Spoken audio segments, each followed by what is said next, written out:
Hello, Peter here, your Pinoy accountant. And in this video, magsasample tayo ng mixed income earner. Ibig sabihin is employed siya and at the same time may business siya. Example, sole proprietor, nagbebenta sa Lazada, Shopee, or TikTok. And at the same time, may employment siya. So, employed siya ng isang company.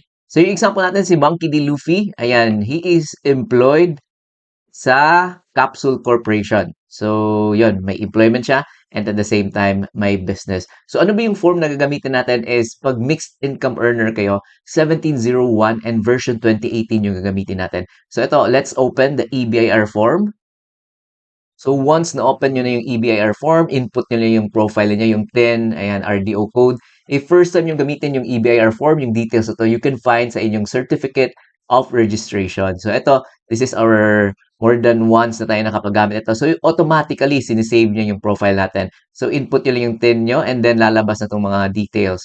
So, let's start. Let's fill out the 1701 version 2018 yung gagamitin natin because ito yung bagong form ng 1701.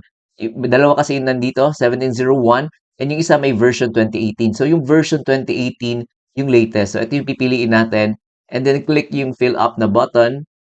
Ayan. And then okay. So i-zoom lang natin ng konti so that mas makita ninyo.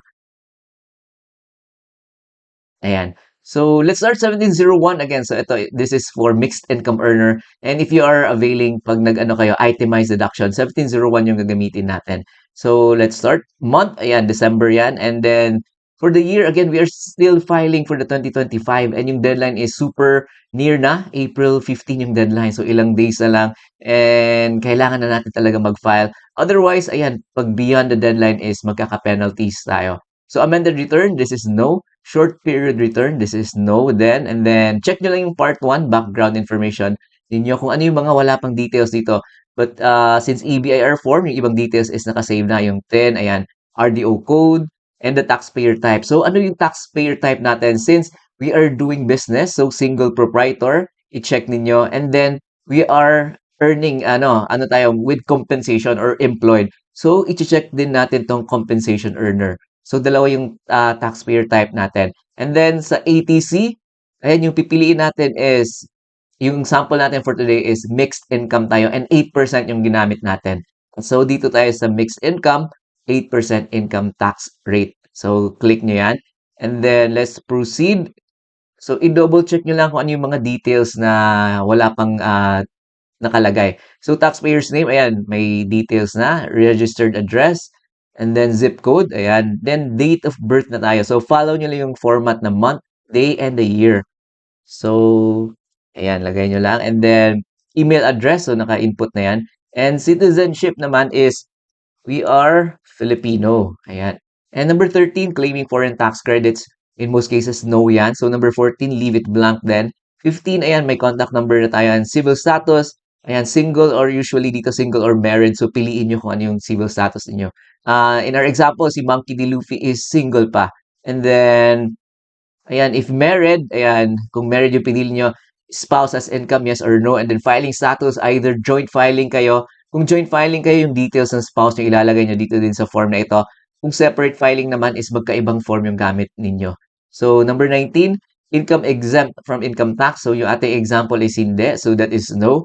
So, yung pinaka-example dyan na exempt are those BMBE or the Barangay Micro Business Enterprise. So, in our example, hindi tayo BMBE. So, no ang sagot dyan. And then number 20, special preferential rate. So, it's still no.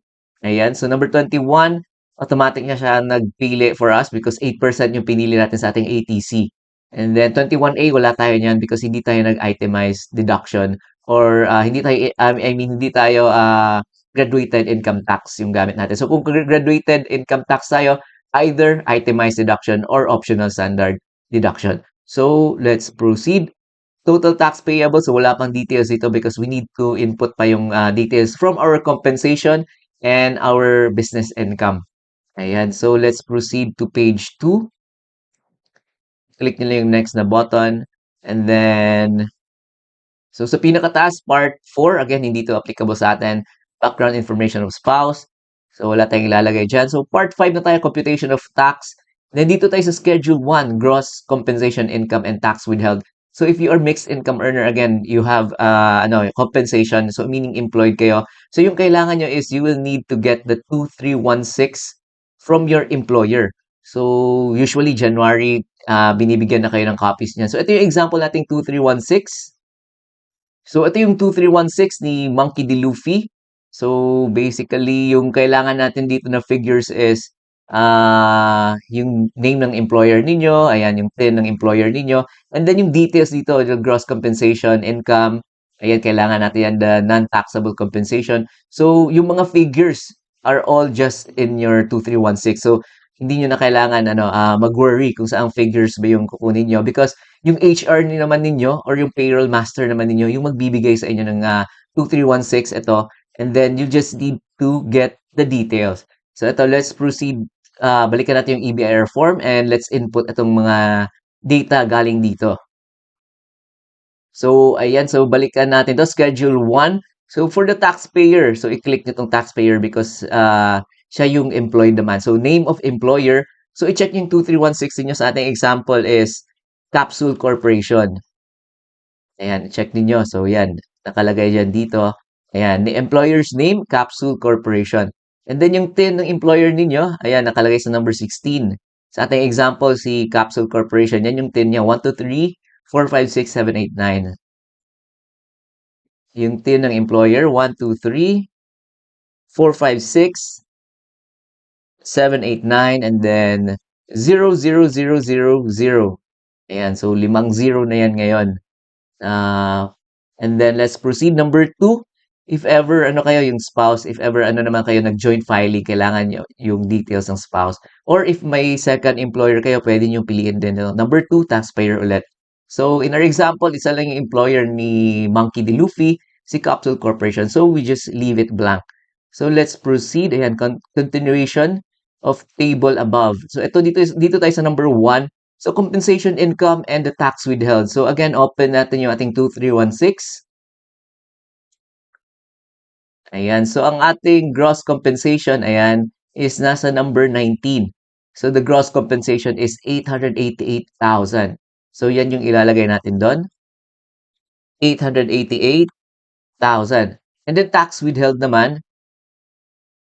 Tax withheld natin is, ayan, nasa number 28. Total taxes withheld is 80,100. Tax withheld, 80,100. And then number 2, wala tayong details for the number 2. Wala tayong second na employer. So the gross compensation, income, and total tax withheld sa 3A dito is still the same, 888,000 yung ating total na gross compensation income. And then the total tax withheld is still 80,100. Ayan. So, kita nyo dito sa part schedule 2, ayan, may na-fill outan niya na yung mga details na in-input natin dito. So, gross compensation, again, review natin is 888,000. So, dito tayo sa number 5. Saan ba ito kukunin? Non-taxable exempt compensation. So, again, balikan natin yung ating 2316. So, dito sa 2316, kita nyo sa number 20, ayan, less total non-taxable exempt compensation is 200,000. So, yung ilalagay natin dito is 200,000. So, that would give us itong taxable compensation income na 688,000. So, ito yung automatic niyang kinumpute. Yung tax due natin is 80,100. So, usually ito, yung tax due natin na amount is equal din dun sa withheld ng ating employer. So, kita nyo is tax due 80,100 and yung tax withheld is 80,100. So, 0-0 lang yan because after ng year end, usually may mga adjustments na ginagawa yung ating HR so that equal or tugma lang yung amount na withheld sa atin and yung kanilang yung tax due and yung withheld nila and yung i-remit nila kay BIR. So ayan, so usually na talaga yan, equal. So let's proceed. So I think we're done with the compensation. So yung next natin na i-input is yung details for our business income naman. So in our example is 8% tayo. So wala tayong ilalagay dito sa number 3. This is for the graduated income tax rate. So wala tayo niyan. So let's proceed to the next page. So sa next page is dito tayo sa 3.B for 8% flat income tax rate. So number 26, ayan, taxpayer, the sales returns, receipts, and fees net of sales returns, allowances, and discounts. So, i-check nyo yung inyong, if you have inyong computation. In my case, Excel yung ginagamit ko. Pakita ko lang sa inyo. Very quick lang. So, ito very quick lang computation ng 8%. So, napakadali lang ng 8%. 8%. Very straightforward lang yung computation niya. Yung gross sales, less sales returns, allowances, and discounts, that would give you the net sales or the taxable income. And then, since tayo, mixed income earner, wala na tayong 250,000 na allowable reduction because yung benefit na yun is we already got that benefit in our compensation na. So, that will give us a taxable income of 1 million and then multiplied by 8%, that is 80,000. So, ganun lang kadali yung computation ng ating 8%. Ayan. So, let's go back. So, again, sales returns receipts. So, 1 million to. 1 million. Ayan. So, 1,000,000. That is from January to December for the whole year 2025. So, add natin if may mga other non-operating income tayo. So, in most cases, zero lang yan. So, yung mga income na hindi related sa ating business. So, ilagay nyo dyan. If ever you have, like garage sale, di ba? Yung mga hindi related sa ating business. So, in our example, zero lang yan. So, that would give us itong total income na 1 million. And then, kita nyo dito sa number 29, less allowable reduction. Hindi na natin siya pwedeng fill outan because we are mixed income earner. So, this is just for purely self-employed or practice of profession. So, zero lang yan. So, taxable income natin is still 1 million and then the tax due natin 1 million multiplied by 8%, that would give us 80,000. So number 32, total tax due natin, compensation and business income, 80,000 yung sa ating business and then dun sa ating kanina is na-compute natin is 80,100 for our compensation. So i-add natin yung dalawa, that would give us itong 160,100. So ayan, so number 4, this is for the itemized deduction. So wala tayo niyan. And then schedule 5, this is for allowable special naman. Special allowable itemized deduction. So hindi din to applicable sa atin. Number 6, still not applicable sa atin, NOLCO or the net operating loss carryover.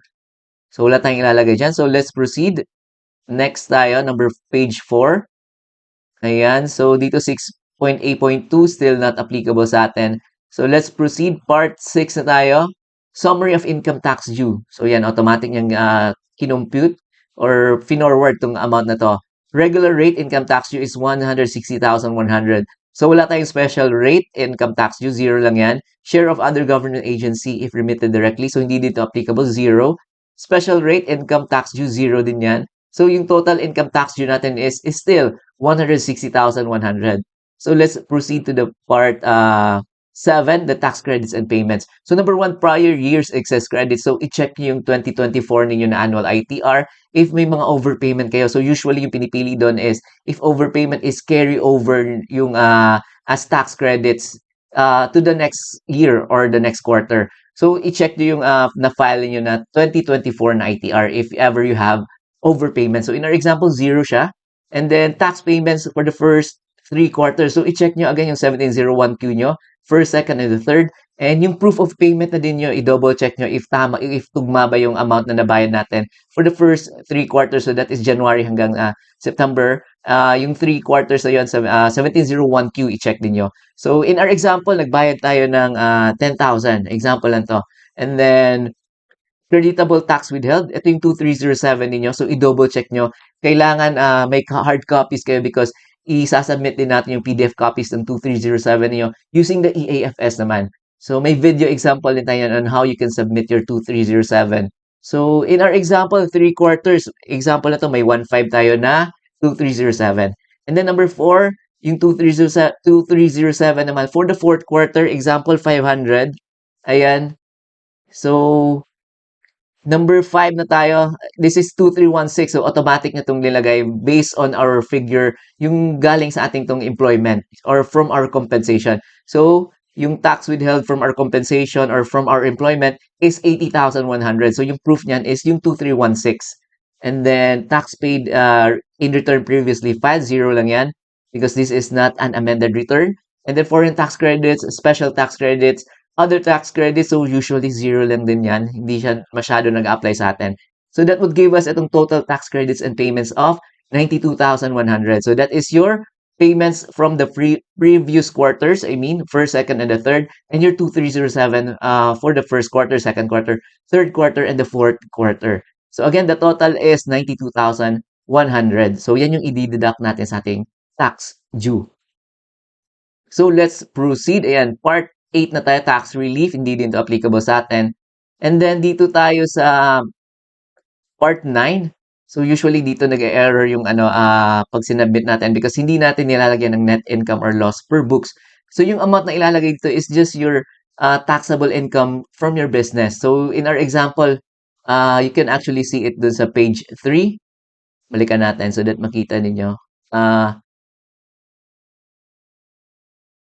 Ito, dito sa number 30, this is your taxable income. So 1 million yung ilalagay natin doon. So balikan natin yung ating page 4. Ayan, so the net income natin per books is 1 million. Ayan. So I think we are done. Ayan, back natin sa page 1 so that makita natin yung summary ng ating tax payable. So dito sa part 2, total tax payable, ayan, tax due natin again 160,100 less natin yung mga tax credits and the payments 92,100. That would give us itong tax payable na 68,000. So we still need to pay the tax payable na 68,000. And then number 25, if you would want to avail of the installment, you can pay 50% and the other 50% is October 15. So may video example din tayo on how you can avail the installment payments. So in our example, mostly naman you will pay that in full. So depende sa inyo. So number 26, that would give us the amount of tax payable of 68,000. And then penalties, wala pa tayong interest, surcharge, and compromise. Again, on or before April 15. After that, you will need to go to your RDO and yung RDO nyo mismo yung magko-compute ng mga penalties for the interest surcharge and the compromise. So ayan, file na kayo ngayon because we still have we're still on time pa naman so that wala tayong penalties. Sayang din yung penalties. And zero lang yan. So total penalty zero. That would give us itong total amount payable still 68,000. So you can pay using MyEG, Maya, and yun yung ginagamit ko is the MyEG. Ayan, aggregate amount payable is still 68,000 because yung spouse natin zero lang. And then yung next natin is if overpayment din yung nabanggit natin. If negative yan, you have the option ayan, to be refunded, issued TCC. And usually yung pinipili is to be carried over as tax credit for the next year or the quarter because ito yung medyo complicated kasi yung steps if or yung process if refund or the TCC. So usually ito lang to be carried over as tax credit for the next quarter. So ayan, so I think we are done. Let's try. Ayan, the moment of truth. I-click natin yung validate. Ayan, validation successful. Ayan, okay. And then save ninyo. And then print ninyo. Print nyo PDF copy so that you will have a file. May copy kayo sa final na-file ninyo na 1701. And then ito, click nyo yung submit final copy. Ayan, we are on the last steps na. Are you sure you want to submit? Ayan, click nyo okay. And then yung terms of service agreement, ayan, click nyo din okay. And then after clicking okay, ayan, so dalawang lang yan, scenario, unsuccessful. Ibig sabihin, it could be mahina yung internet niyo. So you have to submit final copy ulit yung button kanina. Or successful. Pag successful naman, nakalagay dyan successful, you are able to submit your 1701. And then, mag-i-email din naman sila ng email, tax return, receipt confirmation sa inyo. So i-check nyo yung email ninyo. And from there, i-save nyo din yung email niyo because that will be your proof of submission naman. And from there, once na-receive na yun, you can file na doon sa inyong, yung ginagamit ko is online lang, MyEG or Maya. May videos tayo on how you can use MyEG and Maya. Or you can go to your RDO's authorized agent bank. So each RDO may authorized agent banks. So i-print nyo lang yung nasubmit ninyo na return, the 1701. And then i-print nyo din yung proof of submission or yung tax return receipt confirmation. So, i-print nyo at least 4 copies and you can proceed to the bank and sa bank pwede nyong, you can pay there your income tax due. So, ayan. So, I think we are done. So, again, yun lang ating video for today. If mixed income earner kayo, again, 1701 yung gagamitin ninyo. So, pakita ko lang ulit. Ayan, ito yung computation ng ating business. So, 2316, get that from your HR or your payroll master. The 2316, yun lang yung kailangan na ninyo so that you can fill out yung portion ng compensation ninyo, and then yung from your business, you can get the sales data from your cash receipts books usually. So again, yun nating video for today. If may mga tanong kayo, just comment down below. And if you would want to support our channel, or you want to download yung mga templates natin, you can go to our website, www.pinoyaccountant.com, and then /donate if you would want to support our channel, and /download naman if you would want to download the file. So again, thank you very much sa mga nag-subscribe, sa mga nag-comment, and sa mga nag-support sa ating channel. Thank you very much. And again, madami pa tayong upcoming videos. If may mga tanong kayo, especially now na it's almost deadline na ng April 15. So comment lang kayo and I'll do my best to answer your questions. So again, thank you very much, and I'll see you in our next videos.